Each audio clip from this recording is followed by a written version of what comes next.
સુરતના પાંડેસરા હાઉસિંગ બોર્ડમાં રહેતા મહિલા શિક્ષિકાના પતિએ ટ્યુશન આવતા બાળકને ચોકલેટની લાલચ આપી સૃષ્ટિ વિરુદ્ધનું કૃત્ય કરતા ચકચાર મચી જવા પામી હતી.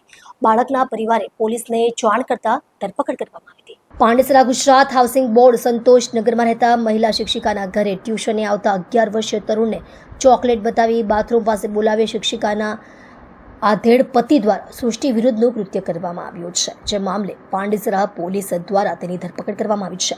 પાંડેસરા પોલીસ સૂત્રો દ્વારા પ્રાપ્ત થતી વિગત મુજબ સંતોષનગર હાઉસિંગ બોર્ડમાં મહિલા શિક્ષિકા ખાનગી ટ્યુશન ક્લાસ ચલાવે છે. ગતરોજ સાંજે તેના પતિ વિશ્વનાથ ચુનીલાલ પ્રસાદે ટ્યુશનમાં આવતા 11 વર્ષીય અને ધોરણ 3માં અભ્યાસ કરતા તરુણને ચોકલેટ આપવાની લાલચ બાથરૂમ પાસે બોલાવ્યો હતો.